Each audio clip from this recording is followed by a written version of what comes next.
నమస్కారం, welcome to I dream. నేను మీ విజిత. ప్రస్తుతం మనతో పాటు ఉన్నారు ఇస్కాన్ టెంపుల్ నుంచి ప్రణవానంద ప్రభుజీ గారు. నమస్కారం ప్రభుజీ. నమస్కారం. హరే కృష్ణ. హరే కృష్ణ ప్రభుజీ. ప్రభుజీ, ప్రస్తుత రోజుల్లో చూసుకుంటే ప్రతి ఒక్కరు కూడా బంధాలు, బంధుత్వాలు, వరసలు ఇలాంటి వాటికి అసలు వాల్యూనే లేకుండా అందరినీ పక్కన పెట్టేసి ఎంతసేపు మనీ వైపు పరిగెడుతూ ఉన్నారు. ఇలాంటివన్నీ ఎందుకు జరుగుతున్నాయి ప్రభుజీ? మనకి ఒక విషయం చెప్తారు, we have to love people and use things. కానీ మనం ఏం చేస్తున్నామంటే we are loving things and using people. అంతే. మనం ఒక వస్తువుని వాడుకోవాలి, వ్యక్తిని ప్రేమించాలి. కానీ మనం వస్తువుని ప్రేమిస్తున్నాం, వ్యక్తిని వాడుకుంటున్నాం. అవును.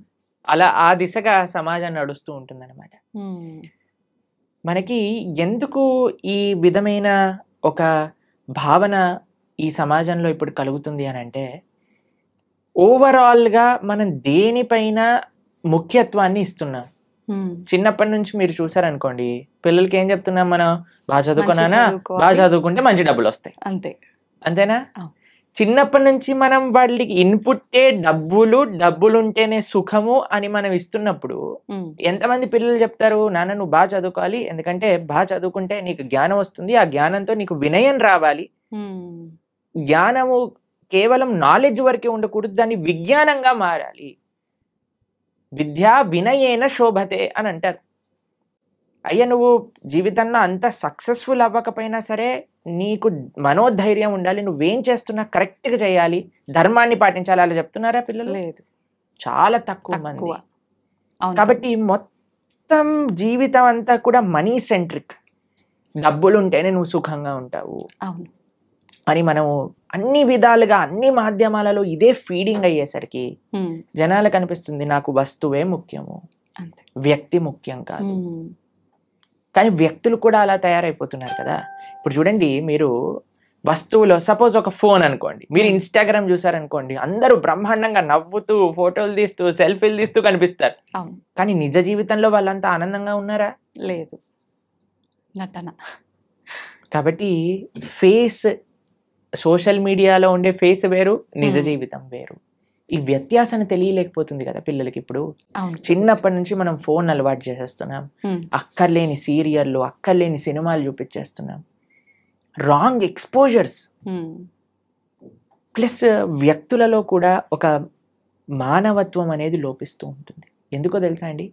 మానవీయత కేంద్రంగా ఉండేది ఒక మందిరం, ఒక హాస్పిటల్ అని అనుకోండి. మన శరీరాన్ని బాగా చేస్తుంది. ఆలయాన్ని ఏమంటారో తెలుసా అండి? మందిరము అని అంటారు. అంటే మనస్సు బాగా చేసేది మందిరం. మనకి ఇంతకు ముందు ఎలా ఉండేది అని అంటే, ప్రతి ఒక్క ఫ్యామిలీకి ఒక గురువు ఉండేవారు. గురువు శాస్త్రాన్ని అధ్యయనం చేసి అక్కడ ఉండే మంచి విషయాలన్నీ చెప్తూ ఉండేవారు. ఫెస్టివల్స్ ఇంత బ్రహ్మాండంగా అందరు కలిసి చేసుకునేవారు. ఏదో ఒక సాంప్రదాయం. మనకి ఎన్ని పండగలండి, ఒక పండగ అయిపోగానే ఇంకో పండుగ వస్తుంది. మన పండగలలో ఏముంటుంది చెప్పండి? అందరు కుటుంబ సభ్యులు కలిసి ఆలయానికి వెళ్ళి భగవంతుడు ఆరాధన చేసి గో సేవ చేసుకొని, పిండి వంటలు పదార్థాలు అన్ని చేసుకొని మనం తీసుకొని 10 మందికి పంచి పెడుతూ, it is very colourful and vibrant. అవన్నీ వదిలేసాము. ఇప్పుడు మనం ఏదో Valentine's Day, Friendship Day, Mother's Day, Halloween Day, New Year's Day ఇవన్నీ చేసుకోవడం ప్రారంభం చేసుకుంటాం. అవును ప్రభుజీ. ఈ ఫెస్టివల్స్ మనవెంత vibrant and so happiness filled, ఇవన్నీ డార్క్ గ్లూమీ, రాత్రుల పూట సెలబ్రేట్ చేసుకోవటాలు, దయ్యాల్లాగా రెడీ అయిపోవటాలు. మొత్తం కల్చర్ షిఫ్ట్ వల్ల మనకి భారతదేశంలో మీకు ఒక విషయం తెలుసా అండి? సనాతన ధర్మంలో డైవర్స్కి వర్డే లేదు సంస్కృతంలో. ప్రతి ఒక్క దానికి ఒక విశేషమైన వర్డ్ ఉన్న సంస్కృతంలో డైవర్స్కి వర్డే లేదు. మన సాంప్రదాయంలో ఇట్ నెవర్ ఎగ్జిస్టెడ్. అంటే అసలు విడాకులు అనేదే లేదు. ఎందుకంటే ఎవరు ఆలోచించే వాళ్ళు కాదు. Everybody has adjusting, togetherness, Prema, love ఇవన్నీ ఉండేవన్నమాట అందరి దగ్గర. కానీ ఇప్పుడు పాశ్చాత్య సంస్కృతి ఎంత మన పైన ఇది చూపిస్తుంది అని అంటే, దాని ప్రభావం మనం ఈరోజు ఇదంతా చూస్తున్నాం అనమాట. కానీ మనం కానీ మన నేను నాది అనే భావనను పక్కన పెట్టి సమాజం, కుటుంబం, వ్యక్తులు అనే భావన మధ్యలోకి వచ్చిందనుకోండి, కేంద్రంగా భగవంతుడు ఉండగలిగితే ఈ సొసైటీలో, అప్పుడు చూడండి మీరు బ్రహ్మాండంగా ఉంటుంది. ఎంతో మంది ఫారెన్ ట్రావెలర్స్ భారతదేశానికి వచ్చి వాళ్ళు చెప్పిన విషయాలు మీరు అసలు చదివితే అసలు భారతదేశం ఎలా ఉండేది, ఇప్పుడు ఎలా ఉన్నది. దీన్ని చాలా మనం చెప్పచ్చు, అరే ఇన్నిసార్లు ఫారెన్ రూల్ చేశారు కాబట్టి మనం ఇలా తయారయ్యామని. కానీ ఇప్పుడేం లేదు కదండి, ఇప్పుడు మనమే రాజులం కదా, ఇప్పుడు మనం మార్చుకోవచ్చు కదా. ఇప్పుడు చూడండి, ప్రతి దానికి బ్లేమ్ చేసి మనం ఎస్కేప్ అవ్వచ్చు, కానీ ఎప్పుడైతే మనం రెస్పాన్సిబిలిటీ తీసుకుంటామో అప్పుడే మార్పు అనేది వస్తుంది. నిజమే Prabhuji. So when we understand, మనకి ఎప్పుడైతే తెలుస్తుందో మార్పు అవసరం సమాజంలో అని అన్నప్పుడు మనందరం ప్రయత్నించాలి. ముఖ్యంగా చిన్న పిల్లల్ని పెంచే విధానంలో నుంచి కానీ, వాళ్ళకి మంచి సంస్కారములు ఇవ్వడానికి కానీ, తల్లిదండ్రులు వాళ్ళని వాళ్ళు పరిశీలన చేసుకొని మారటానికి కానీ, this is the right time. ఆలోచన చేసి బెటర్ లేట్ దాన్ నెవర్ అని అంటారు. కాబట్టి ఇప్పటికైనా తెలుసుకొని మనం మారగలిగితే ఒక సమాజం అనేది ఆనందంగా, ఆరోగ్యంగా ఉంటుంది. ఓకే. అయితే ప్రభుజీ, చాలా వరకు చూస్తున్నాము, మనీ వైపు పరిగెత్తడమే కాదు, చెడు వ్యసనాలకు అలవాటు పడిపోయి చాలా మంది విచ్చలవిడితనంతో క్రూరంగా బిహేవ్ చేస్తున్నారు. ఇలాంటివన్నీ జరగటానికి రీజన్ ఏమై ఉంటుందండి? ప్రభుజీ, డబ్బులే. డబ్బులు ఉంటే కదండి ఇవన్నీ వచ్చేది. డబ్బులు లేకపోతే ఏం చేస్తాడు? డబ్బులు, విచ్చలవిడితనం, ఈ రెండు కలిసినప్పుడు చాలా ప్రమాదకరమైనదండి. ఇప్పుడు మీకు ఒక చిన్న విషయం చెప్తా. ఇంట్లో చిన్న పిల్లవాడు అనుకో, వాడి చేతిలో కత్తి ఇస్తారా మీరు? లేదు. ఎందుకు ఇవ్వరు? వాడికి తెలియదు కదా ప్రభుజీ, దాంతో అంటే ఎలా పడితే అలా ఆడుకునే వస్తువులాగా ట్రీట్ చేస్తాడు, ఏదో ఒక ప్రమాదం జరుగుతుంది. అంతే కదండి, డబ్బులు కూడా అలాంటిదే. ఓకే. విలువ తెలియదు. డబ్బులు, విచ్చలవిడితనము కానీ మనం ఏర్పాటు చేసామనుకోండి, ఇంకా వాడి భవిష్యత్తు నాశనం అయిందనే చెప్పుకోవచ్చు. కాబట్టి మేము ఇంజనీరింగ్ చదివేటప్పుడు కూడా మేము చూసాం, ఎవరైతే పేరెంట్స్ కొద్దిగా స్ట్రిక్ట్గా, కంట్రోల్డ్గా, డిసిప్లిన్డ్గా వాళ్ళ పిల్లలతో విచ్చలవిడితనంగా ఉండకుండా వాళ్ళని కంట్రోల్లో పెట్టారనుకోండి, వాళ్ళు అప్పటికి వాళ్ళకి కష్టం అనిపించినా, ఎందుకు మా అమ్మ నాన్న ఇలా చేస్తున్నారు అని అనిపించినా, but they were on a right track. కానీ ఎవరికైతే విచ్చలవిడితనం ఇచ్చేసారో, ఎవరికైతే డబ్బులు అడగంగానే ఇచ్చేయటం ప్రారంభం చేశారో, ఏం లెక్క ఏమంటామంటే దెర్ ఇస్ నో అకౌంటబిలిటీ. అలా చేసామనుకోండి, పిల్లలు అన్ని రకాల వ్యసనములు, ఇప్పుడు ఐపీఎల్ మ్యాచెస్ లో బెట్టింగ్లని, తర్వాత డ్రగ్స్ అని, ఇంటాక్సికేషన్స్ అని, పబ్లని, కార్ రేసింగ్లని, అసలు ఎంత మంది ప్రాణాలు పోగొట్టుకుంటున్నారు చెప్పండి అసలు. నిజమే ప్రభుజీ. ఇవన్నీ ఎక్కడి నుంచి వస్తున్నాయి మనకి? కాబట్టి సమాజం మారాలి. కేవలం ఒక్కళ్ళని మనం తప్పు పట్టద్దు. పేరెంట్స్ మీరే తప్పు అని మనం అనలేం, టీచర్స్ మీరే తప్పు అని చెప్పలేం. ప్రతి ఒక్కళ్ళు ఒక్కొక్క ప్రయత్నం వాళ్ళ వైపు నుంచి చేయాలి. మీడియా మీ వైపు నుంచి ప్రయత్నం చేయాలి, సాధువులుగా మేము మా ప్రయత్నం చేయాలి, తల్లిదండ్రులుగా వాళ్ళ ప్రయత్నం చేయాలి, టీచర్స్గా వాళ్ళ ప్రయత్నం చేయాలి, గవర్నమెంట్గా వాళ్ళ ప్రయత్నం చేయాలి. అప్పుడే ఈ సమాజం మెరుగుపడుతుంది. కాబట్టి ఒక్కళ్ళు ప్రయత్నం చేయటం కంటే అందరం కలిసి చేయగలిగితే మంచిది. ఓకే. కాబట్టి మీరు ఇలాంటి ప్రోగ్రామ్ చేస్తూ, ఇలాంటి ప్రశ్నలు అడుగుతూ జనాలలో ఒక మంచి భావనను నింపడానికి ప్రయత్నం చేస్తున్నారు కదా. కాబట్టి మీ మీడియా వైపు నుంచి మీరు మీ బాధ్యత కరెక్ట్గా చేస్తున్నారు.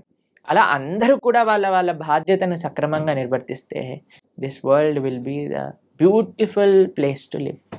లేకపోతే మనం మళ్ళీ ఎక్కడ న్యూస్ పేపర్ చూసినా ఇక్కడ ఇలా అయిపోయింది, టీవీ ఆన్ చేస్తే వాడు అలా చేసుకున్నాడు, వీళ్ళు ఇలా అయిపోయింది అని ఎంత సాడ్ న్యూస్ అండి. హ్యాపీ న్యూస్లు ఎంత ఉంటాయి చెప్పండి న్యూస్ పేపర్.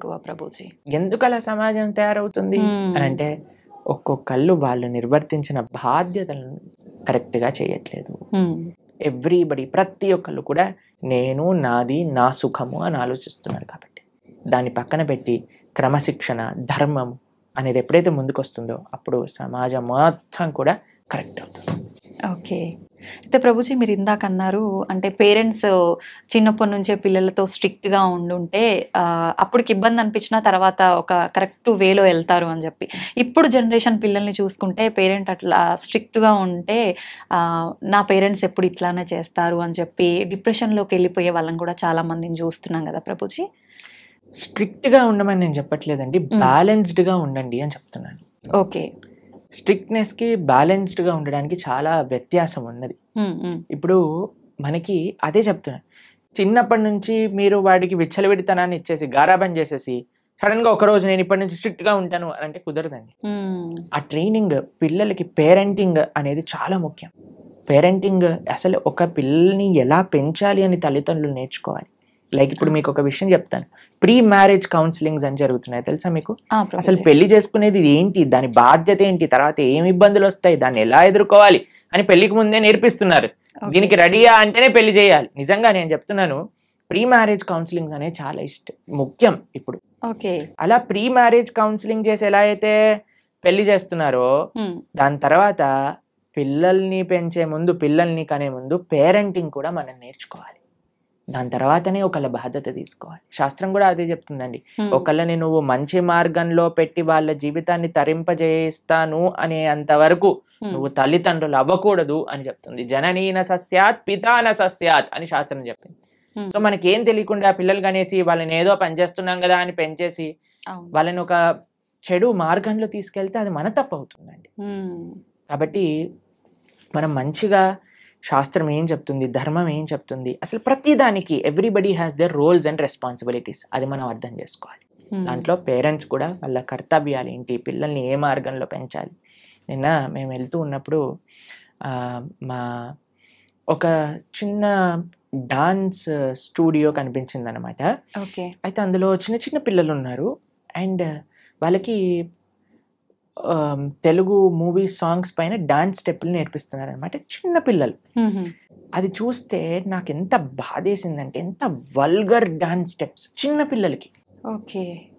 సో నాకు అనిపించింది, అరే ఎంత బాధాకరమైన పరిస్థితి. మేము ఆస్ట్రేలియాలో ఉన్నప్పుడు వి జస్ట్ విజిటెడ్, అక్కడ ఉన్న పిల్లలేమో మా భారతీయ సనాతన సంస్కృతి నేర్చుకుంటూ, చిన్న చిన్న పిల్లలు అందరూ హార్మోనియం వాయిస్తూ, భరతనాట్యం నేర్చుకుంటూ, కూచిపూడి నేర్చుకుంటూ, శ్లోకాలు నేర్చుకుంటూ, వాళ్ళేమో అలా ఉన్నారు, మన వాళ్ళేమో ఇలా పిచ్చి పిచ్చి గంతులు వేస్తున్నారు.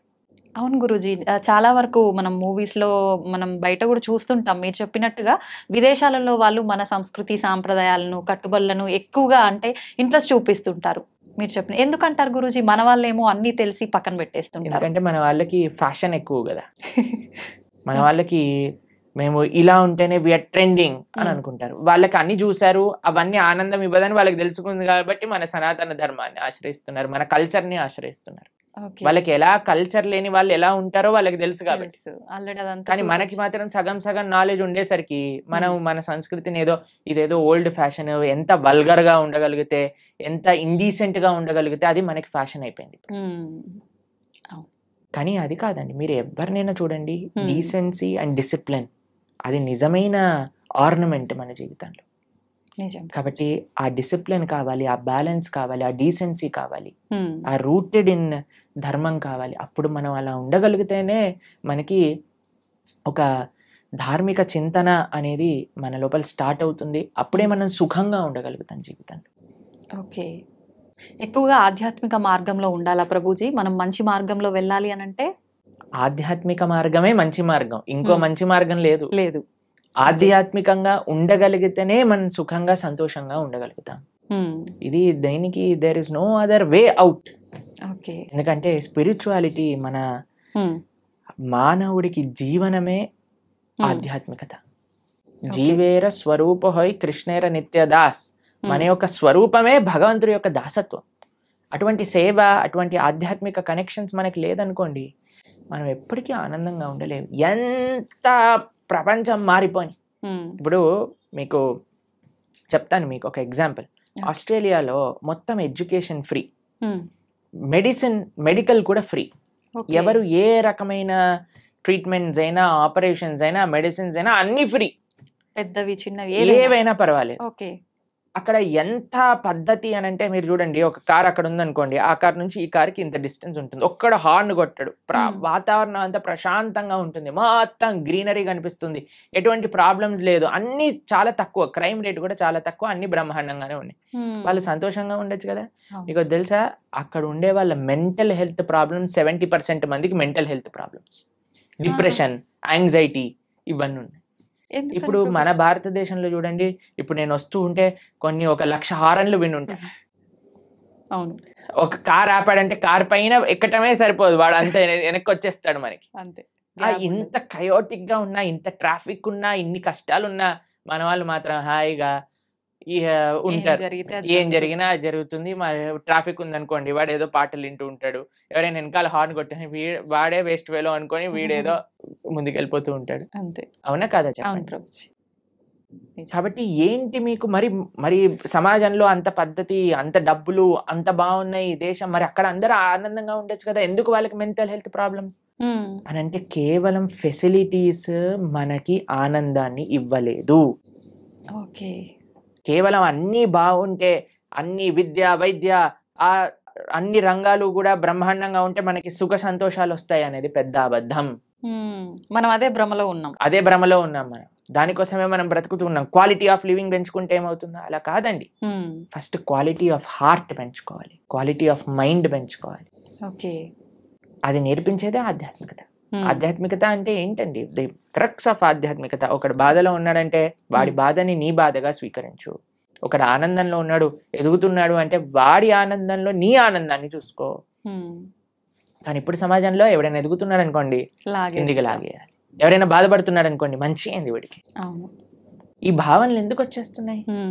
ఎందుకు అని అంటే మనము మనందరి యొక్క తండ్రి అయిన భగవంతుడిని మర్చిపోయాం.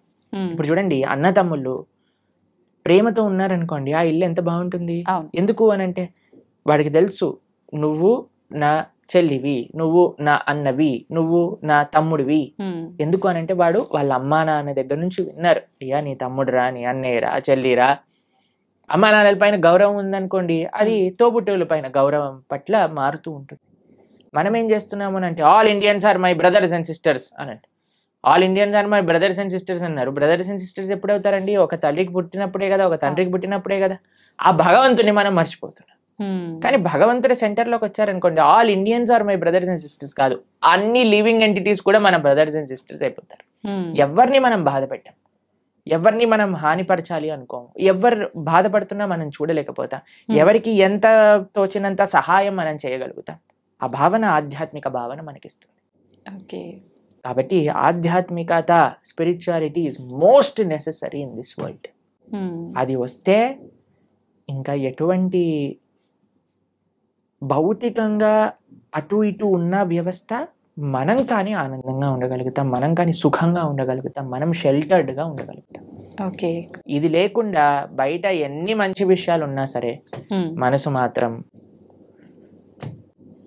పరిపరి విధాలుగా ఆలోచన పెడుతూనే ఉంటుంది, ఇబ్బంది పెడుతూనే ఉంటుంది.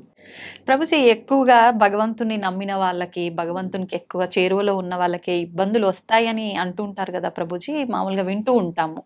అదంతా ఎంతవరకు నిజం అంటారు? అసలు నిజంగా భగవంతుడి దగ్గర ఉన్న వాడికి కష్టాలు రావు అనేది ఎంత అబద్ధమో, భగవంతుడి దగ్గర ఉన్న వాళ్ళకి ఎక్కువ కష్టాలు వస్తాయి అనేది కూడా అంతే అబద్ధం.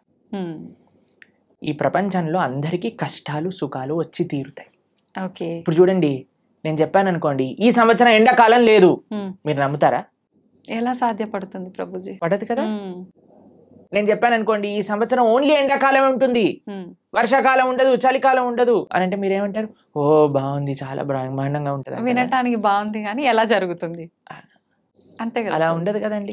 వర్షాకాలం వచ్చినప్పుడు చలికాలం వస్తుంది, చలికాలం అయిపోయాక ఎండాకాలం వస్తుంది, ఎండాకాలం అయిపోయాక మళ్ళీ చలికాలం వస్తుంది, వర్షాకాలం వస్తుంది. ఇది ప్రపంచంలో అందరికీ తెలిసిన విధం. అలానే మన జీవితంలో కష్టాలు వస్తాయి, దాని తర్వాత సుఖాలు వస్తాయి, దాని తర్వాత కష్టాలు వస్తాయి, దాని తర్వాత సుఖాలు వస్తాయి. కష్టం సుఖం, కష్టం సుఖం ఈ మానవ జన్మలో ఒక పార్ట్ మాత్రమే. దీన్ని అండర్స్టాండ్ చేసుకొని యాక్సెప్ట్ చేసుకోవాలి ఫస్ట్ విషయం. దీనికి భగవంతుడికి ఎటువంటి సంబంధం లేదు. నీ జీవితంలో అంటే మనందరి జీవితంలో కష్టము సుఖము, ఎలా అయితే ఎండాకాలం వస్తుందో, ఎలా అయితే వర్షాకాలం వస్తుందో, ఎలా అయితే చలికాలం వస్తుందో, అలానే కష్టము సుఖము మిక్స్డ్ కాలం మూడు మన జీవితంలో ఉంటాయి, ప్రతి ఒక్కళ్ళ జీవితంలో. మరి భగవంతుడు ఏం చేస్తాడు? భగవంతుడు ఏమైనా కష్టాలు తీసేసే వాడిని, నేను కష్టాలు తీయడానికే భగవంతుని మనం అపాయింట్ చేసుకున్నాము అని మీరు అనుకుంటున్నారా? చాలా మంది ఏమనుకుంటారో తెలుసా అండి, వాడు నా పనివాడు, నాకు ఏదైనా కష్టం వస్తే వాడు దాన్ని క్లీన్ చేయాలి, ఇలా భగవంతుని భావిస్తారు. ఇది కరెక్ట్ భావన అంటారా? చాలా తప్పు ప్రభుజీ. తప్పేనా? మరి మనం ఎందుకు అలా అనుకుంటున్నాం? భగవంతుడికి మనం భగవంతుడి సేవ చేయాలా, భగవంతుడు మన సేవ చేయాలా? మనమే భగవంతునికి సేవ. మరి మనం ఆలయానికి వెళ్ళి చేస్తున్నాం, నాకు ఈ కష్టం వచ్చింది నువ్వు ఇది చేసేసాయి అంతే అని భగవంతుని మన సేవలో పెట్టుకుంటున్నాం మనం. ఎంత తెలివైన వాళ్ళని చూడండి మనం. భగవంతుడు కష్టాలు ఇవ్వడు, భగవంతుడు కష్టాలు తీసేయడు. భగవంతుడు కష్టాలలో దాన్ని ఎదుర్కొనే ధైర్యాన్ని ఇస్తాడు. ఓకే. కష్టం రూపంలో మనకేదన్నా మనం చెడు మార్గంలోకి వెళితే భగవంతుడు ఒక కష్టాన్ని సృష్టించి మనల్ని కాపాడుతాడు, ఎక్కువ ప్రమాదం జరగకుండా. అంతేకాని మనల్ని ఎప్పుడూ భగవంతుడు కష్టాలు పెట్టడు, కష్టాలని ఆపడు. నీకు ఒక ఎగ్జాంపుల్ చెప్తా. నిన్నే మేము టీవీలో చూసాము. ఒక అమెరికాలో అట ఒక ఫ్లైట్లో 2 సీట్లు ఖాళీగా ఉన్న సీట్లు ఒక్కసారిగా దే బ్లూ ఆఫ్, పేలిపోయాయట ఫ్లైట్లో. అయితే ఆ 2 సీట్లలో ఉన్న వాళ్ళకి అసలు ఎందుకు రాలేదు వాళ్ళు అని చేస్తే వాళ్ళిద్దరి జీవితాలలో ఏదో లాస్ట్ మూమెంట్ ఏదో అయిపోయి వాళ్ళు వెళ్ళలేకపోయారట. అరే మేము ఫ్లైట్ మిస్ అయిపోయాం, ఆ డబ్బులు పోయాయి, అవి ఇవి అని ఫుల్ బాధపడ్డారట. ఎప్పటి వరకు అంటే ఆ 2 సీట్లు పేలిపోయాయి అని తెలిసినంత వరకు. ఇప్పుడు దాన్ని వెస్టర్న్ టర్మినాలజీస్ లో బర్న్ట్ టోస్ట్ ఫినామినా అని అంటున్నారు అనమాట. అది మీకు టెక్నికల్ టర్మ్స్. అది ఏంటంటే ఏది జరిగినా సరే మన మంచి కోసం జరుగుతుంది అని టైం కానీ మనకి చెప్పదు. ఇప్పుడు మనకి ఈ రోజు ఈ కష్టం వచ్చింది అని అనుకున్నా, ఇప్పుడు సపోజ్ మనకి కాలు ఇరిగింది అని మనం అనుకున్నా, ఒక యాత్రకి వెళ్ళలేదు, తర్వాత తెలిసింది ఆ యాత్ర బస్సే బోల్తా పడిపోయింది.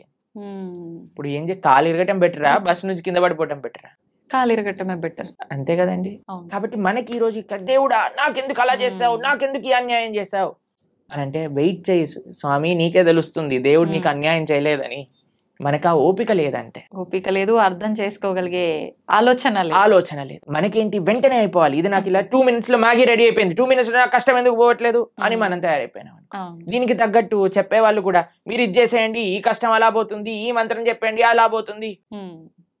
అది దట్ ఈస్ నాట్ ప్రాక్టికల్ అండి. దుఃఖాలయం అశాశ్వతం.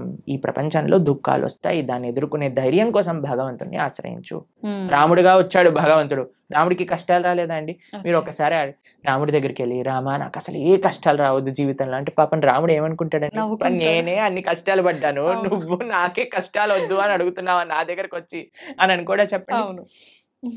జనాలు ఏం చేస్తున్నారంటే అండి, ఇప్పుడు ఇక్కడ కష్టం తీరకపోతే దేవుని మార్చేస్తున్నారు. దేవుని మార్చడం కాదు, మొత్తం ఏకంగా ధర్మాన్ని మార్చేస్తున్నారు. దేవుళ్ళని తిట్టడము, మళ్ళీ ఎందుకు నిన్ను పూజించాలి అది ఇది మామూలుగా తిట్టరు ప్రభుజీ. అంటే చేసేదేమో నువ్వు, అనేదేమో భగవంతుడు. ఎంత విచిత్రం చెప్పండి. నీ కర్మలకి నువ్వే బాధ్యుడివి. నువ్వేదైతే తప్పు చేసావో అది నీ జీవితంలో కష్టంగా వచ్చి తీరుతుంది. దాన్ని ఎదుర్కో, దాన్ని అనుభవించు, అప్పుడే ఆ కర్మ పోతుంది. కాబట్టి ఇప్పుడు ఒక చిన్న పిల్లవాడు చదువుకోలేదండి, ఎగ్జామ్ లో ఫెయిల్ అయ్యాడు. ఇప్పుడు ఓయ్ నాకు టీచర్ తక్కువ మార్కులు ఇచ్చింది అందుకే నేను ఫెయిల్ అయ్యా అని అంటే మనం ఏం చేస్తామండి, ఒరే నువ్వు ఇప్పుడు ఏం చేయలేవురా, మళ్ళీ చదువుకొని ఇంప్రూవ్మెంట్ రాయాల్సిందే, ఆ ఇయర్ క్లియర్ చేయాల్సిందే, అది నీ బాధ్యత, చదువుకోవాల్సిందే. కాబట్టి వాడే కష్టపడాలి, వాడే చదవాలి, వాడే ఎగ్జామ్ రాయాలి, వాడే పాస్ అవ్వాలి. అలానే మనకి ఎవ్వరు మోటివేషన్ ఇవ్వగలుగుతామంటే ఈసారి బాగా చదువుకో, ఇంకొద్దిగా వాటికి ఒక ట్యూషన్ పెట్టించగలం తల్లిదండ్రులుగా, నీ పక్కనే ఉండి ధైర్యం చెప్పగలం, అంతే కదా భగవంతుడు చేసే పని. నువ్వు నీ కష్టాన్ని నువ్వు దాటుతూ ఉండు, నేను నీ వెంట ఉంటా. ఆ ధైర్యం భగవద్భక్తి మనకిస్తుంది. కాబట్టి ధర్మాన్ని మార్చేసే వాళ్ళు ఒక్కసారి ఆలోచన చేయండి. తల్లిదండ్రుల్ని మార్చుకోం మనం. వేరే వాళ్ళ తల్లిదండ్రులు ఏదో కొత్త బ్యాగ్ కొనిచ్చారు, స్పైడర్ మ్యాన్ బ్యాగ్ కొనిచ్చారు, మా అమ్మ నాన్న స్పైడర్ మ్యాన్ నేను వాళ్ళ ఇంటికి వెళ్ళిపోతాను, వెళ్ళిపోతామా? ఎంత సిల్లీయో, ఎంత worst thing to do in life. అలానే మన ధర్మాన్ని వదిలేసి వేరే ధర్మాలకి ఏదో కష్టాలు పోతాయి, మాకు కష్టాలు తీర్చేవాడు దేవుడే కాదు. మీకు ఒక విషయం తెలుసా అండి? అవునా ప్రభుజీ?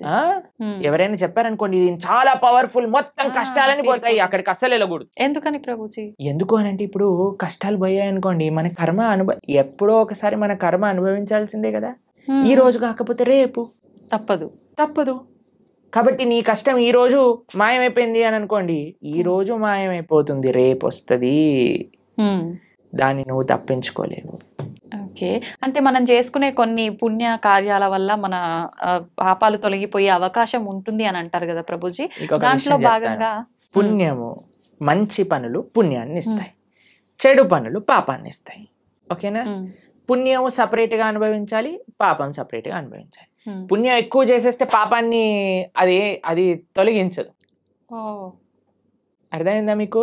Okay okay. ఇప్పుడు పుణ్యం ఏదైతే ఉందో దాన్ని మీకు స్వర్గానికి తీసుకెళ్తుంది అని అనుకోండి, పాపం ఏదైతే ఉందో దాన్ని మీకు నరకానికి తీసుకెళ్తూ ఉందనుకోండి. మీరు ఎక్కువ పుణ్యం చేసేస్తే ఈ పుణ్యం వెళ్ళి పాపాన్ని ఇది చేసేదన్నమాట. పుణ్యం పుణ్యం ఖాతానే, పాపం పాపం ఖాతానే. ఈ రెండూ పోవాలి, ఈ రెండుతో మాకు పని లేదు అని అన్నప్పుడు మనం భగవంతుడికి శరణాగతి చేయాలి, భగవంతుడి యొక్క భక్తి చేయాలి. అప్పుడు మనకి పుణ్యంతో సంబంధం ఉండదు, పాపంతో సంబంధం ఉండదు. భగవంతుడిని ఆశ్రయించడం, భగవంతుడిని చేరుకోవటం, ఇది భక్తి మార్గము అని అంటే. కాబట్టి ఫస్ట్ పాపాచరణ మానుకోవటం మనుష్యత్వం, మనుష్యత్వంలో పుణ్యాచరణ, మంచి మనిషిగా మారటం, మంచి మనిషిగా మారిన తర్వాత ధర్మాన్ని తెలుసుకొని భక్తిని ఆశ్రయించి భక్తుడుగా మారటం. ఇట్లా 3 స్టేజెస్ ఉన్నాయి. కాబట్టి ఫస్ట్ స్టెప్ ఇస్ పాపాన్ని పక్కన పెట్టండి, పాపాచరణ తప్పు. దాని తర్వాత నెక్స్ట్ స్టేజ్ మంచి మనిషిగా మారటం, మంచి మనిషిగా మారాక ధర్మం గురించి, దేవుడి గురించి తెలుసుకోవటం, భగవంతుని ఆశ్రయించటం. అప్పుడు మనకి పాపంతో సంబంధం ఉండదు, పుణ్యంతో సంబంధం ఉండదు, భగవంతుడితో మాత్రమే సంబంధం ఉంటుంది. అలా సాధ్యపడుతుందా ప్రభుజీ అట్లా ఉండడం? తప్పకుండా. ఇప్పుడు చూడండి, రోడ్డు పైన మురికి నీళ్ళు ఉన్నాయనుకోండి, ఒక మనం బకెట్ల మురికి నీళ్ళు రోడ్డు పైన పడేసాం అనుకోండి, మీరు మధ్యాహ్నం కల్లా వచ్చారనుకోండి, అక్కడ ఒక్క చుక్క నీరు కూడా ఉండదు. ఎందుకు చెప్పండి? సూర్యుడు మొత్తం లాగేస్తాడు, అన్నిటినీ ఎవాపరేట్ చేసేస్తాడు, అంతేనా? పెద్ద పెద్ద నదులే ఎవాపరేట్ అయిపోతాయి. సూర్యుడికి ఆ శక్తి లేదా? అలానే భగవంతుడికి కూడా ఆ శక్తి ఉంది.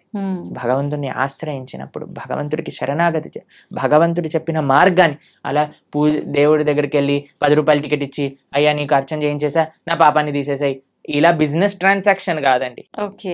మనస వాచ కర్మన భగవద్ మార్గంలో మనం నడిచినప్పుడు, భగవంతుడికి శరణాగతి చేసినప్పుడు, ఆయన మన దగ్గర ఉండే ఎటువంటి కర్మ బ్యాగేజ్ నైనా సరే ఆయన మొత్తం డిసపియర్ చేసేయగలరు. అది భగవంతుడికి ఉండే శక్తి. ఎప్పుడు మనం నిజమైన భక్తి మార్గంలో నడిచినప్పుడు, అది ముఖ్యం. ఓకే.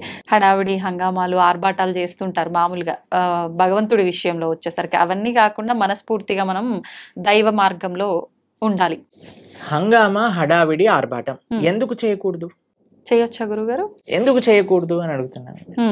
ఒక మ్యారేజ్ డే మనం సెలబ్రేట్ చేసినప్పుడు, 25th మ్యారేజ్ యానివర్సరీ ఓ పెద్దగా గందరగోళం చేసేసినప్పుడు, పిల్లవాడి ఫస్ట్ బర్త్డే ఇంత పెద్దగా చేసినప్పుడు, ఒక పెళ్లికి కొన్ని లక్షల కోట్లు ఖర్చు పెట్టేసినప్పుడు, భగవంతుడికి పూజ మాత్రం ఎటువంటి ఏమీ చేయకూడదు, స్వామికి దాలియాలు కట్టకూడదు. మన వాళ్ళు ఇప్పుడు మొన్న మాకు ఒక వీడియో పంపించారు, ఒక ఫేమస్ యాక్ట్రెస్ బాలీవుడ్ లో అంటుంది, నేను టాయిలెట్ కైనా డబ్బులు ఇస్తాను కానీ గుడి కట్టడానికి డబ్బులు ఇవ్వను అని.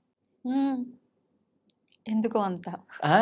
ఎందుకు అని అంటే, నో మోర్ రిలీజియస్ ఇన్స్టిట్యూషన్స్ అని ఏదో దానికి జనాలందరూ కరెక్టే చెప్పింది, రిలీజియస్ వల్ల ఒక ఆలయం కట్టడం వల్ల ఏమి పని ఉంది దానికి అని అంటున్నారు. ఎందుకంటే అందరు ఇలాంటి మెంటల్ గా తయారవుతారు. ఆలయాలు లేవు కాబట్టి, రిలీజియస్ ఇన్స్టిట్యూట్స్ తక్కువ అయ్యాయి కాబట్టి ఇలాంటి వాళ్ళు పుడుతున్నారు, టాయిలెట్ మెంటాలిటీ కలిగిన వాళ్ళు.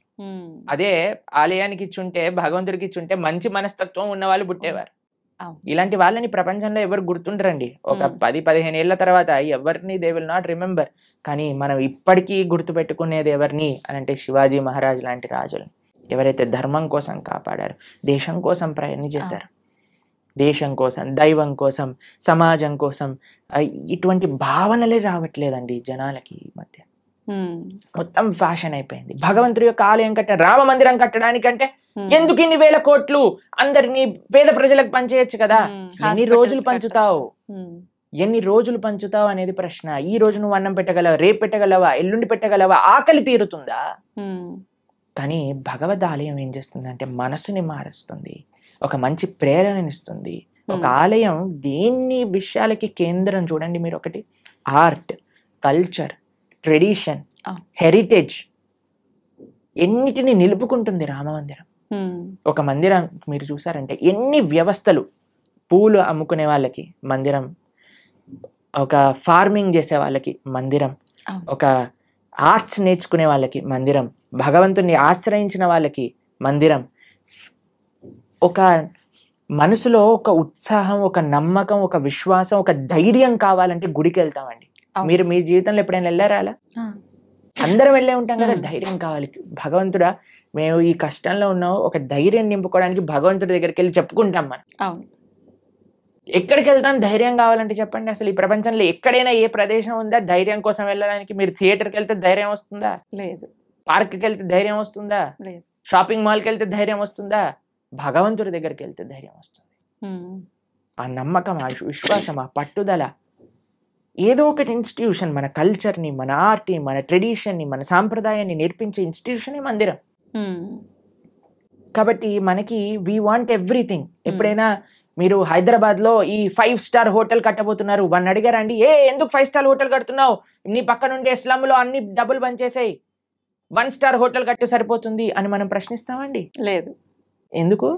మనకు కావాలి. ఎవరైనా 700 crores 5,000 crores పెట్టి మూవీస్ తీస్తే వాడికి వెళ్ళి చెప్తామా, ఒరే నువ్వు ఈ మూవీ తీయకరా, మేమందరం ఏం పర్వాలేదు, చూడకపోయినా పర్వాలేదు, నువ్వు 1000 కోట్లు పనిచేసే జనాలకి అని చెప్తారా అండి ఎవరైనా? లేదు. దీంట్లో మనకి ఏం ప్రాబ్లం లేదు. కానీ ఎప్పుడైతే భగవంతుడికి ఏదన్నా సేవ చేస్తున్నారు అనుకోండి, భగవంతుడికి అభిషేకం చేస్తే వెంటనే పాలేంటి అని అంటారు. నేను చూసానండి, సినిమా హీరోల కట్అవుట్లకి పాలాభిషేకాలు చేస్తూ ఉంటారు. రాజకీయ నాయకులకి, కరెక్ట్ రాజకీయ నాయకుల విగ్రహాలకు పాలాభిషేకం. అప్పుడేమైంది మన నీతి? మనకు నచ్చిన పని చేస్తే తప్పులేదు. మీరు చూసారండి ఇప్పుడు కొత్తగా ఈ ట్రెండ్ లో ఏమంటామంటే ఆ న్యూ ఇయర్ పార్టీలు అవి ఇవి అని చేసుకుంటారు కదా, దాంట్లో షాంపైన్ బాటిల్స్ లోంచి షాంపైన్ అంతా ఇలా పోతూ ఉంటుంది చూసావా? అప్పుడు నీకు డబ్బులు వేస్ట్ కాదే, 5,000 10,000 ఎంత ఉంటాయో మనకు తెలియదు, కానీ ఆ బండిటిని నేల కొరగటంలో నీకేం తప్పులేదు, పిచ్చి గంతులు వేయటంలో నీకు తప్పులేదు, పబ్బులు కట్టడంలో తప్పులేదు, రెస్టారెంట్స్ కట్టడంలో తప్పులేదు, మాల్స్ కట్టడంలో తప్పులేదు, సినిమా థియేటర్లు కట్టడంలో తప్పులేదు, మందిరం మాత్రమే తప్పు. ఎందుకంటే భగవంతుడు మంచివాడు కాబట్టి. పాపం వాడు ఏమన్నది కదండి, నవ్వుతూ అలా నించుంటాడు. భగవంతుని కూడా తప్పట్లే.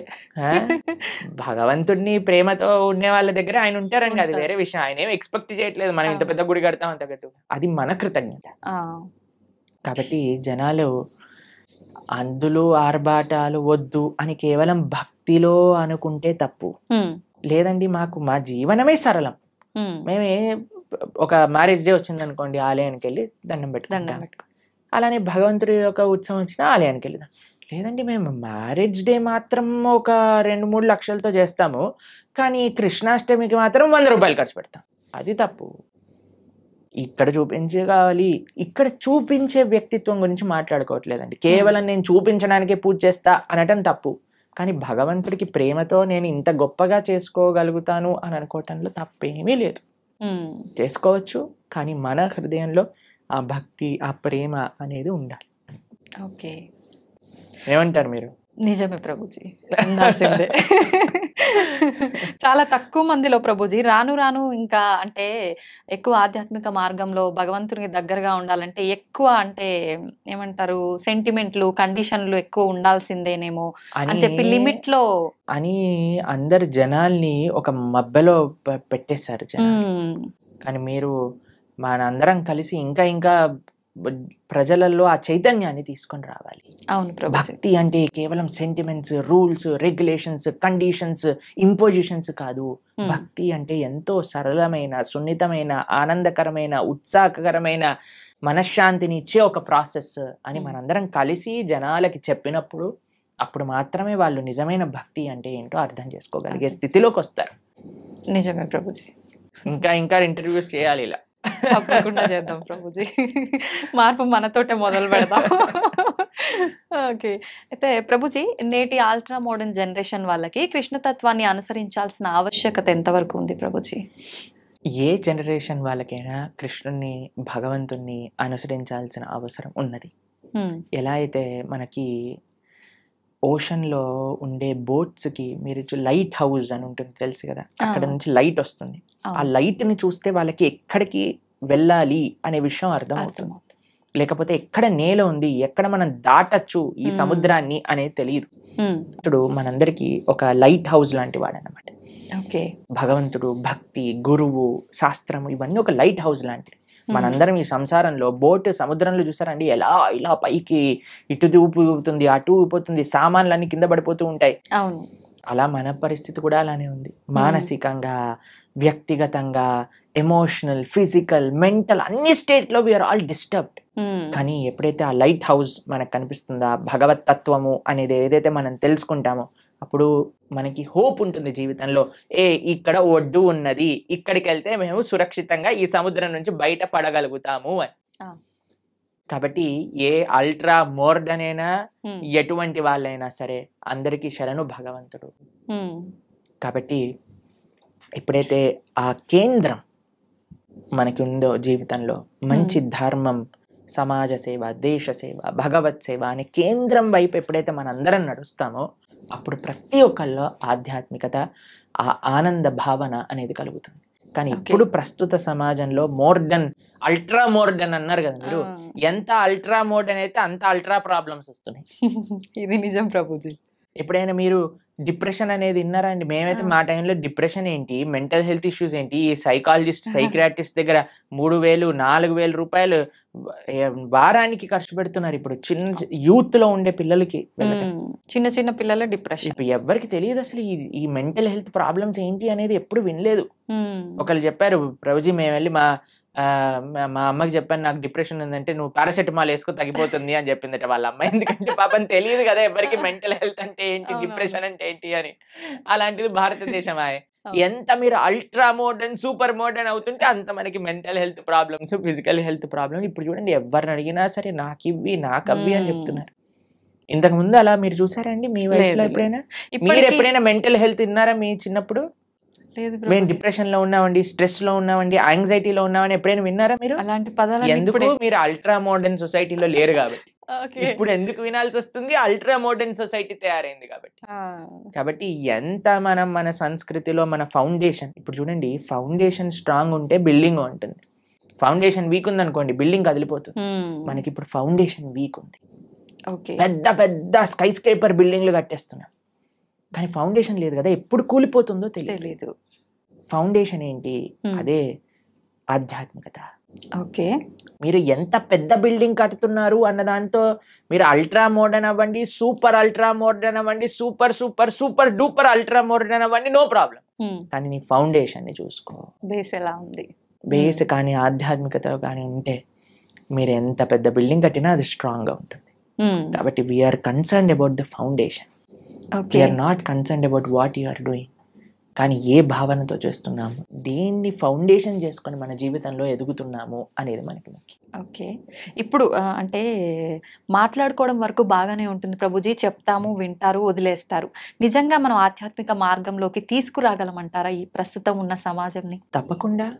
ఎవరైతే సిన్సియర్ గా ఉంటారో, మా జీవితంలో మేము భగవంతుడికి చేసే ఆ చిన్నపాటి సేవలో ఎంతో మంది జీవితాలు మారటం మేము స్వయంగా చూసాం. అంతేందుకంటే మా జీవితం కూడా మారింది కదా, మేము ఒకళ్ళని విన్నందుకు వల్ల, మా గురువుని మేము ఆశ్రయించి అనేది చెప్పే మంచి విషయాలను సీరియస్ గా తీసుకోవటం వల్ల కదా నా జీవితం మారింది. లేదా ఈ సమయంలో నాకు 28 years, ఇప్పుడు నేను ఏదైనా చేస్తుండేవాడిని, కానీ మా జీవితం మారింది అని అంటే, ఇప్పుడు నేను మారినప్పుడు ఎందుకు మారలేరు 10 మంది? కాబట్టి మా జీవితంలో మేము ఎన్నో వేల మంది జీవితాలను మార్చి మంచి మార్గంలో వెళ్ళటం మేము స్వయంగా మా సొంత జీవితంలో చూసాం. అది శాస్త్రవాకు. ఎవరైతే భగవంతుడి గురించి మంచి హృదయంతో భగవంతుడు ఇచ్చిన మెసేజ్ ని యాక్సెప్ట్ చేస్తారో జీవితంలో, వాళ్ళు తప్పక మారతారు. That is not difficult thing at all. కేవలం మంచి విషయాలు మనం వినగలగాలి, మంచి వాళ్ళ సత్సంగంలో ఉండగలగాలి, మంచి ఆధ్యాత్మిక పుస్తకములు చదవగలగాలి, మన మంచి ఆహారాన్ని స్వీకరించటంతో పాటు మంచి అలవాట్లు అన్నీ మనకు ఉండగలిగితే తప్పకుండా మారుతాం. And we will change for good and we will be all happy. Prabhuji, ఆధ్యాత్మిక మార్గంలో నడిస్తే అంత మంచే జరుగుతుంది, ఆ మార్పు అనేది మొదలవ్వాలి అనుకున్నాం. అసలు నిజంగా ఆధ్యాత్మికం వైపు వెళ్ళాలి అన్న ఆలోచన కలిగే వాళ్ళు కొంతమంది ఉంటారు ఇలాంటి మాటలు విన్న తర్వాత. అటువంటి వాళ్ళ ఆలోచన విధానము అనేది ఏ రకంగా ఉంటే బాగుంటుంది గురుజీ? ఫస్ట్, ఆధ్యాత్మిక మార్గంలో మొట్టమొదటి అడుగు శ్రవణం. శ్రవణం కీర్తనం విష్ణు స్మరణం పాద సేవనం అర్చనం వందనం దాస్యం సాఖ్యమాత్మ నివేదనం అని ప్రహ్లాదుడు భాగవతంలో చెప్తాడు. మొట్టమొదటి అడుగు శ్రవణం. ఇప్పుడు ఎవరికైనా ఆధ్యాత్మిక మార్గం అంటే ఏంటి తెలుసుకోవాలి అని అనుకుంటున్నారు అనుకోండి, అసలు ఆధ్యాత్మిక మార్గంలో నేను ఎలా ఉండాలి, ఒక బేసిక్ బుక్ అనేది మనకి సనాతన ధర్మానికి ఒక పుస్తకం, ఒక మాన్యువల్, ఒక మెషిన్ కొన్నాం అనుకోండి ఒక మాన్యువల్ కావాలి కదండి. అలా అసలు మనం ఏమి చెయ్యాలి మానవ జన్మ వచ్చాక అని చెప్పేదే భగవద్గీత. మీరు మన ఛానల్లో ప్రణవానంద దాస్ అనే ఛానల్లో ఇప్పుడు ఎవరికైనా మీకు ఈ ఇంటర్వ్యూ వినటం వల్ల అసలు మాకు ధర్మం అంటే ఏంటి, హిందూ ధర్మం అంటే ఏంటి, అసలు భగవంతుడు ఏం చెప్పాలనుకుంటున్నాడు, అసలు మానవుడు ఏం చెయ్యాలి అని మీకు ప్రశ్నలు ఉన్నాయనుకోండి, మనం 18 లెక్చర్స్ మాత్రమే, ఒక్కొక్క లెక్చర్ 1 hour మాత్రమే ఉంటుంది. ప్రణవానంద దాస్ ఛానల్లో మీరు వెళ్ళి ప్లేలిస్ట్ లో భగవద్గీత అని మీరు చూసారనుకోండి, కేవలం సింపుల్ 18 లెక్చర్స్. ఇప్పటి వరకు సుమారుగా 8 లక్షల మంది పైగా ప్రవచనాలు విని ఉన్నారు ఆల్రెడీ. కాబట్టి మీరు జస్ట్ దాన్ని 18 లెక్చర్స్ వినండి, 1 to 18 కంప్లీట్ చేసే లోపల మీకు మొత్తం క్లారిటీ వస్తుంది జీవితంలో మనం ఏం చేయాలి. It is very simple. దాని తర్వాత ఫస్ట్ స్టెప్ శ్రవణం అయిపోయాక మెల్లమెల్లగా ఒక్కొక్క అడుగు మిమ్మల్ని ముందుకు తీసుకెళ్తుంది ఆ శ్రవణం యొక్క శక్తి వల్ల. కాబట్టి మీరు ఇప్పుడు హాలిడేసే కాబట్టి మీకు అంత బిజీగా ఉండరు అని నేను భావిస్తున్నాను. కాబట్టి అట్లీస్ట్ ఈ సమ్మర్ హాలిడేస్లో ఈ 18 లెక్చర్స్ భగవద్గీత, సంపూర్ణ భగవద్గీత ప్రణవానంద దాస్ అనే యూట్యూబ్ ఛానల్లో మీరు విని చూడండి. మేము చాలా సింప్లిఫైడ్ వేగా అందరికీ సనాతన ధర్మం గురించి ఎక్స్ప్లెయిన్ చేసే ప్రయత్నం చేశాం ఆ వీడియోస్లో. కాబట్టి మీరు చూసి మీ యొక్క భావనలు వ్యక్తపరచండి. తప్పకుండా I think that will be a guiding light for everybody. ఎందుకంటే భగవద్గీత శాస్త్రమే అటువంటిది. కాబట్టి ఇది ఫస్ట్ స్టెప్. ఎందుకంటే అన్ని స్టెప్స్ ఒకసారి చేయకూడదు కదండి. నెక్స్ట్ ఇంటర్వ్యూలో సెకండ్ స్టెప్ గురించి మాట్లాడుకుందాం. ఇప్పుడు ఫస్ట్ స్టెప్ భగవద్గీత 18 లెక్చర్స్ వినటం. ఓకే, శ్రవణం. ఓకే ప్రభుజీ, ఆహారం విషయానికి వస్తే చాలా మంది ఈ మధ్య కాలంలో నాన్ వెజ్ ఫుడ్ కి ఎక్కువ అలవాటు పడిపోతున్నారు, ఎక్కువగా మాంసాహారం తింటున్నారు. నిజంగా మాంసాహారం అనేది తినడం తప్పంటారా ప్రభుజీ? మనకి ఎప్పుడైనా దోమ కుట్టినప్పుడు మీకు ఏమనిపిస్తుందండి? నొప్పి, బాధ కలుగుతుంది. ఏమంటారు అప్పుడు? దోమ కుట్టింది పాట్ అని వేసేస్తారు కొంతమంది. అయితే అరే ఆ దోమ ఎక్కడుందో పట్టుకొని రారా, దాన్ని ఎలా అయినా చంపేయాలి. ఇప్పుడు బాటిల్ తీసుకొని ఏమంటారు, మీరు యుద్ధానికి వెళ్ళినట్టు దోమలు వెనకాల పడి దోమలు చంపేస్తే. ఇంత పెద్ద శరీరం నీది, ఇంత చిన్న దోమ, ఇంత చిన్న చీమ కుడితే అబ్బో చీమ కుట్టింది, నీళ్లు పోసేయండి, చీమలు అన్నిటి తీసేయండి, లక్ష్మణ్ రేఖ పెట్టేసేయండి. ఇంత పెద్ద శరీరంలో ఏదో ఒక మూలన ఇంత చిన్న నొప్పి వస్తేనే భరించలేని మనము ఒక ప్రాణిని ఒక కత్తి తీసుకొని గొంతు కోసేసి అది విలవిల్లాడుతూ రక్తం కక్కేసి అలాంటి నొప్పి వేరే వాళ్ళకి ఇవ్వడానికి ఎలా సిద్ధం అవుతామండి? ఒకసారి చెప్పండి. ఏమంటారు మీరు? రైట్ అంటారా? మనం ఇంత చిన్న నొప్పిని కూడా భరించలేమాయే, కానీ మనం ఏ ప్రాణిని ఎలాగైనా హింసించచ్చు అనే భావన వస్తే రేపొద్దున అది విస్తీర్ణం అవుతుందన్నమాట. We become hard hearted. ఇప్పుడు ఒక ప్రాణి కష్టాన్ని చూస్తూ మన మనసు చలించలేకపోయింది అనుకోండి, రేపొద్దున ఇంకొక మనిషి కష్టాన్ని చూసి కూడా మనం చలించలేకపోతాం. నిజం ప్రభుజీ. మన తోటి ఉండే వాళ్ళ కష్టాలు, అసలు కష్టాన్ని అర్థం చేసుకొని మనస్తత్వం వచ్చేస్తుంది. కష్టం ఎవరికైనా కష్టం కదండి. ఒక ప్రాణిలో కష్టం చూడని వాడివి మనిషిలో కష్టం ఎలా చూడగలుగుతున్నావు?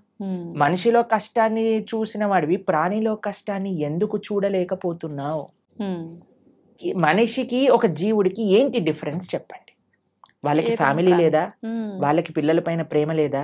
అది జీవించాలి అని అనుకోవట్లేదా? ఒక కోడినో ఒక మేకనో అనుకోండి, అదేమన్నా మీ దగ్గరకు వచ్చి నా గొంతు కోసేసే, నన్ను ఈరోజు బిర్యానీ వండుకొని తిను అని చెప్తుంది. అదేమన్నా విలవిల్లు ఆడిపోతుంది, భయం అయిపోతుంది. ఆ నెగిటివ్ ఎనర్జీ మొత్తం ఈ ప్రపంచంలో అన్ని చోట్ల ఆ క్రీపిన్ అయ్యే భూకంపాలు, టోర్నాడోస్, దానికి ఒక థియరీ ఉంది, సైంటిఫిక్ థియరీ తెలిసిన మీకు? ఎప్పుడైతే మనం ఇంత జీవహింస, ప్రాణిహింస అనేది జరుగుతుందో ఆ నెగిటివ్ వైబ్రేషన్స్ అన్ని కలెక్ట్ అయ్యి ఒక్కసారి అది మాస్ డిస్ట్రక్షన్ చేస్తుంది అనమాట. ఓకే. భూకంపాలు రావటం, సునామీలు రావటం, టోర్నాడోలు రావటం, ఫారెస్ట్ ఫైర్స్ రావటం, ఇవన్నీ ఎందుకు, ఈ వైపరీత్యాలన్నీ ఎందుకు వస్తున్నాయి అని అంటే ఆ నెగిటివ్ వైబ్రేషన్స్ వల్ల. ఓకే. కాబట్టి మనం జీవహింస తెలిసి ఎవరిని తెలియకుండానే మనం ఎంత ఇబ్బంది పెడుతున్నామండి. ఓ బిల్డింగ్ కట్టాలి అంటే పాపం కింద ఎన్ని పాములు పోయాయో, ఎన్ని చీమలు పోయాయో, ఎన్ని ప్రాణులు కోల్పోతాయో. ఒక రోడ్ వేయాలన్నా మనం రోడ్ పైన పోతూ వెహికల్స్ లో ఉంటే మనకి ఎన్ని తెలుసు చెప్పండి.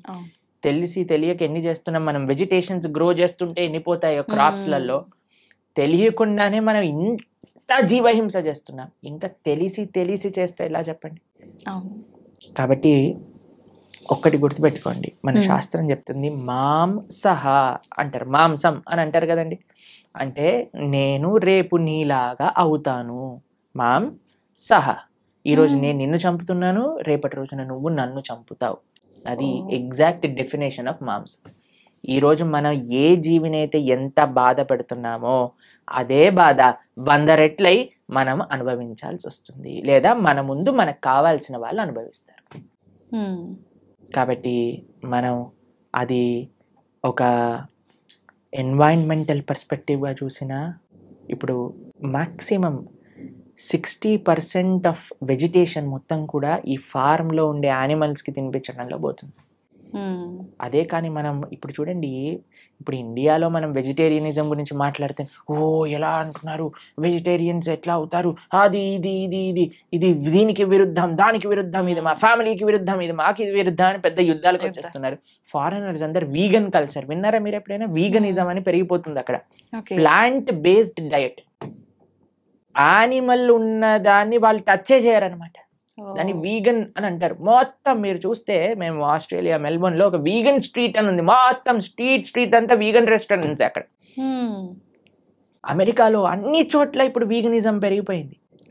మీరు ఎక్కడికి వెళ్ళినా సరే వీగన్ అని చెప్తే మీకు ఒక్క డైరీ ప్రోడక్ట్ కూడా టచ్ చేయరు వాళ్ళు. అలాంటి స్ట్రిక్ట్ వెజిటేరియన్ డైట్ ని వీగనిజం అని అంటారు అనమాట. కాబట్టి పాశ్చాత్య దేశస్తులు, దానికి ఏం ఆధ్యాత్మికత అవసరం లేదండి నాన్ వెజిటేరియన్ ఆపేయడానికి, మనుష్యత్వం ఉండాలంతే. ఒక మనిషిగా నేను బాధపడుతున్నాను, ఇంకొక ప్రాణిని బాధ పెట్టకూడదు. ఇప్పుడు చూడండి, మనం తింటే 10 నిమిషాల్లో పోయే రుచికి ఒక ప్రాణినే చంపేస్తున్నాం అంటే ఎంత అన్యాయం చెప్పండి. అవును. కాబట్టి అది ఆధ్యాత్మికంగా మంచిది కాదు, సామాజికంగా మంచిది కాదు, ఒక మానవుడికి అయితే అసలే మంచిది కాదు. అన్నీ ఈ ప్రపంచంలో అంతా బాగుండాలి అని అంటే ఎవరిని మనం ఇబ్బంది పెట్టకూడదు. ఆధ్యాత్మికత విషయం అయితే దూరం పెట్టేసేయండి. మాంసాహారం తినే వాళ్ళు ఎప్పటికీ ఆధ్యాత్మికంగా ఒక్క అడుగు కూడా ముందుకెయ్యలేరు.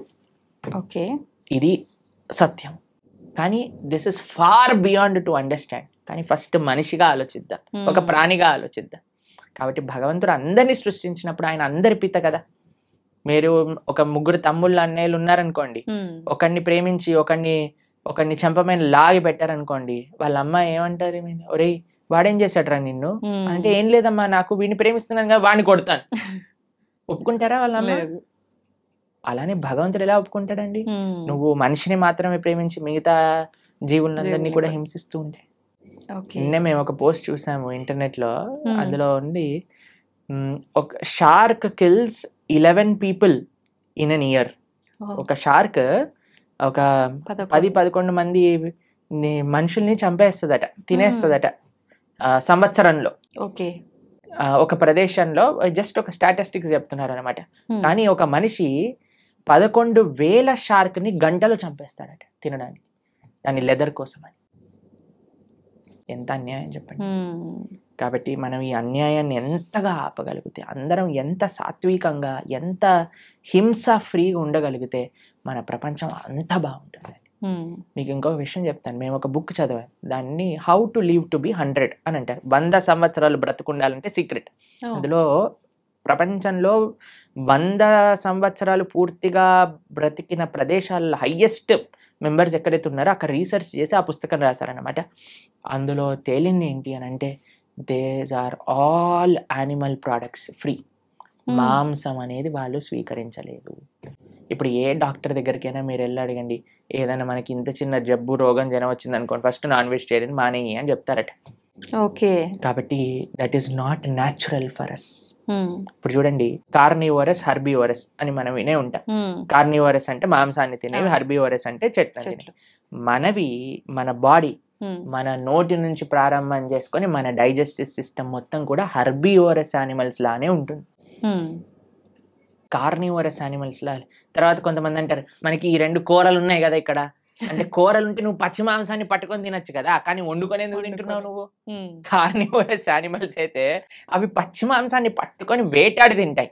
మనం ఏమన్నా ఇప్పుడు ఒక మేకని తినేవాడు ఏమన్నా మేక పైన పడి వాడిని చీల్చి తింటాడా? లేదు. కాబట్టి ది వెరీ థాట్ దట్ నువ్వు వండుకొని తింటున్నావు అని అంటే అది నీ శరీరానికి మార్చి కానీ నువ్వు తినలేవు అని. కానీ ఇప్పుడు చూడండి, సాలడ్స్ లో మీరు ఏ కూరగాయలు వేసినా సరే కక్కర్ అని తినేస్తారు. క్యారెట్లు తినేయచ్చు, బీట్రూట్లు తినేయచ్చు, ఏదైనా తినేయచ్చు పచ్చిగా. కాబట్టి మనకి పచ్చిగా తింటే అరుగుతుంది. ప్లస్ మన digestive system, carnivorous animals digestive system చాలా చిన్నగా ఉంటుంది, ఎందుకంటే అది వచ్చేస్తుంది బయటకు వెళ్ళిపోతుంది. కానీ మనది మాత్రం లాంగ్ ఇంటెస్టైన్, స్మాల్ ఇంటెస్టైన్, అవి డైజెస్ట్ చేసి దాన్ని న్యూట్రియంట్ కాంప్లెక్స్ చేసి అన్ని శరీరానికి ఎనర్జీ అందించి అప్పుడు కానీ బయటకు వస్తుంది. కార్నివోరస్ యానిమల్స్ చూసాను నాలుకతోటి నీళ్లు తాగుతాయి, మనం ఎలా చేస్తామని మనం నోటితో తాగుతాం. కాబట్టి ఇవన్నీ దేర్ ఆర్ మెనీ రీజన్స్, అటు సైంటిఫికల్గా చూస్తే, అటు హ్యూమన్ మేకప్ విధంగా చూస్తే, ఎలా చూసినా సరే ఒక మనిషి వెజిటేరియన్ గానే ఉండాలి. Okay, he cannot kill any living being. Okay, అయితే ప్రభుజీ ఇది సృష్టికి విరుద్ధం అయినప్పుడు భగవంతుడు ఎందుకు దీన్ని ఆపలేకపోతున్నాడు మరి? అయితే ఇది తినొచ్చు, ఆ జంతువులు పుట్టిందే మానవులు తినటానికి అని ఎవరైనా మీకు సర్టిఫికెట్ ఇచ్చారా? ఉంటారు కదా, భగవంతుడు ఇచ్చాడా చెప్పండి. భగవంతుడు ఆపట్లేదు అని మీరు అన్నారు కదా, కానీ భగవంతుడు తిను అని ఎక్కడేం చెప్పాడా?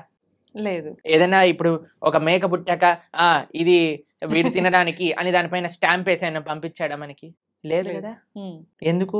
ప్లస్ ఈ మనిషి కూడా ఎందుకు సెలెక్టివ్ గా ఉన్నాడు? నేను మేకనే తింటా, కోడిని, కుక్కని ఎందుకు తినావు నువ్వు? నీ పెంచుకునే కుక్కకి ఇంకా బయట ఉండే మేకకి ఏంటి డిఫరెన్స్? కొంతమంది డాగ్ లవర్స్ ఉంటారు, మీరు చూసినా కన్నా మున్నా చున్నా అని ఎప్పుడు ఇలా కుక్కని ఇలా పట్టుకొని అలా పట్టుకొని కుక్కకి ఏమన్నా అయితే వాళ్ళు ఏలవటం అవి. అరే, ఆ కుక్కకి ఎంతైతే ప్రాణం ఉందో ఆ మేకకి కూడా అంతే ప్రాణం ఉంది. ఏమన్నా మేకల తక్కువ ప్రాణం ఉందా చెప్పండి? లేదు. మరి ఎందుకు మనం ఆ డిఫరెన్షియేషన్ చేస్తున్నాం? భగవంతుడు నీకు తినాలి అని చెప్పలేదు, కాబట్టి భగవంతుడు నీకు తినద్దు అని కూడా వచ్చి చెప్పడు. శాస్త్రం అన్నీ చెప్పింది. ఓకే, మద్యం, పానం, శ్రియ, సూన, యత, అధర్మశ్చ చతుర్విధం. భాగవతం చెప్పింది ఈ విషయాలు. 4 విషయాలు తప్పు. వ్యభిచారము, మాంసాహారాన్ని స్వీకరించటం, జూదమాడటం, తర్వాత మాదక ద్రవ్యాలు, సిగరెట్, మందు, గుట్కా, మాణిక్ చంద్, ఇవన్నీ వేసుకుంటారు కదండి, ఇవన్నీ ఈ 4 అధర్మము అని శాస్త్రం క్లియర్ గా చెప్పింది. ఓకే, కాబట్టి ఈ 4ని మనం దూరం పెట్టాలి, అప్పుడే మనం మనిషి అవుతాం. ఓకే, మాంసాహారం తినడమే తప్పు, అసలు పాపం, మహాపాపం. పాపం కాదు, మహాపాపం. మీరు మనం ఇక్కడ ఏవేవైతే చేస్తామో మళ్ళీ అక్కడికి వెళ్ళిపోయాక మనల్ని కూడా అలానే చేస్తారు. దానికి సిద్ధము అని అంటే మన ఇష్టం. ఇంకా చాలా మంది అంటారు చూసుకుందాంలే ఏదైతే అది అని. అలాంటి మూర్ఖులకి మనం ఇంకేం చెప్తామండి? సో ఒక గుర్రాన్ని నీటి వరకు తీసుకెళ్ళటం కానీ నీటిని తాగించలేం కదా. మన ప్రయత్నం మంచి విషయాలు 10 మందికి చెప్పటము, అంతేకాని ఎవరిని మనం గొంతు పట్టుకొని ఇది చేయించలేమన్నమాట. వాళ్ళ జీవితంలో వాళ్ళకి ఆ అనుభవము, ఆ మానసిక మెచ్యూరిటీ, తర్వాత ఆ పరిపక్వత అనేది వాళ్ళకే ఉండాలి. అయితే ప్రభుజీ, చాలా మంది ఎక్కువగా భగవంతుని ఆరాధనలో ఆధ్యాత్మిక మార్గంలో ఉంటూ ఉంటారు, యథావిధిగా నాన్ వెజ్ అవన్నీ తీసుకుంటూ ఉంటారు. అలాంటి వాళ్ళు చేసే ఆధ్యాత్మికత, నాన్ వెజిటేరియన్ రెండు ఒక దాటిలోకి రావు. నాన్ వెజిటేరియన్ ఆధ్యాత్మికం అవ్వలేడు. ఆధ్యాత్మికంగా వెళ్ళే వ్యక్తి నాన్ వెజిటేరియన్ తినలేడు. ఓకే, పూజలు పునస్కారాలు వేరే విషయం అండి. పూజలు పునస్కారాలు చేస్తూ నువ్వు నాన్ వెజిటేరియన్ తింటున్నావు, అది వేరే విషయం. కానీ ఆధ్యాత్మికత అనేసరికి భగవంతుడు ఏంటి, భగవంతుడు ఏం చెప్పాడు అని అర్థం చేసుకోవటం ఆధ్యాత్మికత. భగవంతుడు నన్ను ఎలా జీవించమని చెప్పాడో అర్థం చేసుకొని జీవించటం ఆధ్యాత్మికత. మనం 100 పూజలు చేయి, పునస్కారాలు చేసుకొని ఏదైనా చేసుకోండి, కానీ భగవంతుడు జీవించమన్న జీవన విధానాన్ని మనం ఆచరించకపోతే he will not care for us. ఇప్పుడు చూడండి, మీకు మీ పిల్లలు ఉన్నారు, మీరు చెప్పిన మాట వినటం మీకు ముఖ్యమా? మీరు చెప్పిన విధంగా వాళ్ళు ఉండటం మీకు ముఖ్యమా? లేదా మీరు చెప్పిన విషయాలు ఏమీ పాటించకుండా బయటికి వెళ్ళి మా అమ్మ ఇంత గొప్పది, మా అమ్మ అంత గొప్పది, మీ ఫోటో పెట్టుకొని రూమ్లో రోజు పొద్దున అగరబత్తులు తిప్పేసి ఆరతులు పెట్టేసి మీకు పెద్ద పెద్ద మాలలు వేయటం ముఖ్యమా? మీరు చెప్పండి, ఏది మీకు సంతోషాన్ని ఇస్తుంది? చెప్పిన మాట ఆచరిస్తే అంతే కదా. చెప్పిన మాట ఆచరించి మీరు పెద్దగా ఏం చేయకపోయినా మీరు ఆనందంగానే ఉంటారు కదా. నాన్న చదువుకో, మంచిగా ఉండు, 10 మందితో మంచి చెయ్యి, నువ్వు ఎప్పుడు బాగుండాలి, అది మీరు చెప్పిన విధానాన్ని వాళ్ళు ఫాలో అవుతాయి కదా. అదే ఆధ్యాత్మికత అంటే. భగవంతుడు ఏం చెప్పాలనుకుంటున్నారో తెలుసుకొని దాన్ని ఫాలో అవ్వటం ఆధ్యాత్మికత. భగవంతుడు ఫోటోలు పెట్టి ఓ ఓ అని తిప్పేటాల ఆధ్యాత్మికత కాదు. ఎప్పుడు వరకు మనం ఆయన మార్గాన్ని ఫాలో అవ్వకపోయినంత వరకు. ఒక్కసారి మనం ఆయన చెప్పే విధానాన్ని ఫాలో అవుతూ మిమ్మల్ని ప్రేమతో, ఇప్పుడు చూడండి మీ పిల్లలు మీరు చెప్పిన విషయాలు అన్నీ మంచిగా విని మీ పుట్టినరోజు రోజు ఒక గ్రీటింగ్ కార్డ్ చేసి మీకు చాలా సేపు కష్టపడి ఒక గ్రీటింగ్ కార్డ్ చేసి ఇచ్చారనుకోండి, మీకు ఎంత సంతోషం ఇస్తుంది. అరే మా పిల్లలు ఎంత బంగారు కొండలరా, నేను చెప్పిందన్ని మాటలు వింటారు, నాకు ఇంత ప్రేమ గ్రీటింగ్ కార్డ్ తీసుకొచ్చారనిపిస్తుందా. అలానే భగవంతుడు కూడా మనం ఎప్పుడైతే ఆయన మాటలు విని ఆయన ఆరాధన చేస్తామో అప్పుడు ఆయనకు అంత సంతోషం వస్తుంది. మీ మాటలు ఎప్పుడు వినకుండా, మిమ్మల్ని ఎప్పుడు పట్టించుకోకుండా బర్త్డేకి మాత్రం పెద్ద గిఫ్ట్ తీసుకొచ్చాయి, ఏంది ఈ గిఫ్ట్, అరే కనీసం ఎవడు అడిగాడు నిన్ను అని అంటారు, అంతే కదా. అలానే భగవంతుడు మన పూజలు కూడా అలానే అనిపిస్తాయి. ఇది ఖచ్చితంగా అందరూ తెలుసుకోవాల్సిన విషయం, అంతే కదా. ప్రభుజీ పిల్లల టాపిక్ వచ్చింది కాబట్టి నేటి బాలలే రేపటి పౌరులు అంటారు. అయితే అటువంటి పిల్లల్ని మనం పెంచే విధానము కరెక్ట్గా ఉండకపోవడం వల్ల అంటే ప్రభావం పడుతుందా, లేదంటే విద్యా వ్యవస్థ ప్రభావం ఏమైనా ఉంటుందా ప్రభుజీ? అన్ని ప్రభావం. మనం పెంచే విధానం, విద్యా వ్యవస్థ, టీచర్లు, మీడియా, వాళ్ళు చూపించేవి, వాళ్ళు ఉండే ఫ్రెండ్స్, అన్నిటినీ ప్రభావం ఉంటుంది. కరెక్ట్, అన్నీ కూడా జాగ్రత్తగా ఉండాలి. ఇప్పుడు అన్నిటినీ మార్చేయలేం కదండి. మన వంతు మన మార్పు మనతోటి ప్రారంభం అవ్వాలి. కాబట్టి ఇప్పుడు చూడండి అందరి పిల్లలకి హాలిడేస్ టైం. ఇప్పుడు మీ హాలిడేస్ లో మీ పిల్లలకి ఏం నేర్పిస్తున్నారు? ఎన్నో మంచి ఆధ్యాత్మిక కేంద్రములలో సేవా మాధ్యమంగా సమ్మర్ క్యాంప్స్ జరుగుతున్నాయి. మన ఇస్కాన్ హైదరాబాద్ లో సమ్మర్ క్యాంప్స్ చేస్తున్నారు, మేము ఆదిలాబాద్ లో రేపు సమ్మర్ క్యాంప్ చేస్తున్నాం. పిల్లలకి కనీసం సెలవులు వచ్చినప్పుడైనా మంచిగా సేవ చేసుకునే ఒక అవకాశాన్ని ఇవ్వండి. గోశాలకి తీసుకెళ్ళండి, శ్లోకాలు నేర్పించండి, మ్యూజిక్, మన క్లాసికల్ మ్యూజిక్ నేర్పించండి, క్లాసికల్ డాన్స్ నేర్పించండి. మన కల్చర్కి ఎంత దగ్గరగా మనకి సమయం ఉన్నప్పుడు, ఇప్పుడు స్కూల్ ఉన్నప్పుడల్లా అంటే కష్టం, కానీ అట్లీస్ట్ ఫెస్టివల్స్ టైంలలో మనకి ఇలా సమ్మర్ హాలిడేస్ వచ్చినప్పుడు, వింటర్ వెకేషన్స్ వచ్చినప్పుడు మనం ఏదైనా మంచి ఆధ్యాత్మిక ప్రదేశానికి తీసుకెళ్ళటం, అక్కడ ఉండే మంచి వ్యక్తులతో కల్పించటం, మాట్లాడించటం, వాళ్ళకి కల్చర్ని ఇంట్రడ్యూస్ చేయటం, ఇలా కానీ మన శక్తియుతంగా మనం ప్రయత్నించి, ఇప్పుడు చూడండి we can do our best. దాని తర్వాత ఇంకా వాడికి జీవితంలో ఏం చేసుకుంటారో అనేది వాళ్ళ ఇష్టం. కానీ మనము ఇవ్వకపోతే మన తప్పు అవుతుంది. కాబట్టి వాట్ వీఆర్ సేయింగ్ ఇస్, అందరు పేరెంట్స్ కూడా మీ వైపు నుంచి మీరు ప్రయత్నం చేయండి. ఇప్పుడు సమ్మర్ హాలిడేస్ వచ్చాయి, మంచి ఆధ్యాత్మికంగా అలానే విశేషాలు అన్నీ కూడా నేర్పించేటట్టుగా మంచి విశేషాలు నేర్పించండి. మ్యూజిక్లో మంచి విశేషాలు, డాన్స్లో మంచి విశేషాలు, శ్లోకాల్లో మంచి విషయం, అన్నిట్లో మంచి ఉంది, ఆ మంచిని నేర్పించండి అని చెప్తున్నాను, అంతే. ఓకే. కాబట్టి సమయం ఉన్నప్పుడు పిల్లల్ని ఎంగేజ్ చేయాలండి. పిల్లలకి ఫ్రీ టైం ఇస్తే వాళ్ళు పాడైపోతారు. కాబట్టి మీకు సమయం ఉన్నప్పుడు మీరు కానీ హాలిడేస్లో వాళ్ళని ఎంగేజ్ చేయలేదనుకోండి, ఫోన్కి అడిక్ట్ అయిపోతారు, టీవీకి అడిక్ట్ అయిపోతారు, తర్వాత టెలివిజన్కి అడిక్ట్ అయిపోతారు. ఇవన్నీ మనకు వద్దు అన్నప్పుడు వాళ్ళని మార్నింగ్ టిల్ నైట్ స్కిల్స్లో ఎంగేజ్ చేయండి. స్విమ్మింగ్ నేర్పించండి, ఇన్స్ట్రుమెంట్స్ నేర్పించండి, ఎక్సర్సైజ్కి తీసుకెళ్ళండి. బయట ఎంత వీలైతే అంత మనం ఉంచడానికి ప్రయత్నం చేయాలి. మీరు బయట ఉండాలి. మీరు ఫోన్ పట్టుకొని కూర్చున్నారు అనుకోండి, వాడు ఫోన్ పట్టుకొని కూర్చుంటాడు. కాబట్టి let us all use this time nicely. ఈ సమయం మనకి ఏదైతే ఉందో దాన్ని బాగా యూజ్ చేసుకొని పిల్లల్ని ఒక మంచి ట్రాక్లో పెట్టేటట్టుగా మనం ముందుకు తీసుకెళ్ళాలి. మీ అందరికీ మంచి వేసవి సెలవులలో మంచి ఆధ్యాత్మిక మార్గం వైపు మీరు నడుస్తూ మీ పిల్లల్ని నడిపిస్తారు అని భావిస్తూ, హరే కృష్ణ.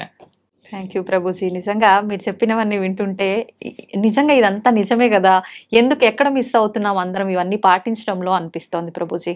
ప్రతి ఒక్కరికి కూడా అలా అనిపించాలనే కోరుకుందాం, మార్పు మొదలవ్వాలనే కోరుకుందాం ప్రభుజీ. చాలా మంచి విషయాలు తెలియజేశారు. Thank you Prabhuji. హరే కృష్ణ. హరే కృష్ణ ప్రభుజీ. హరే కృష్ణ.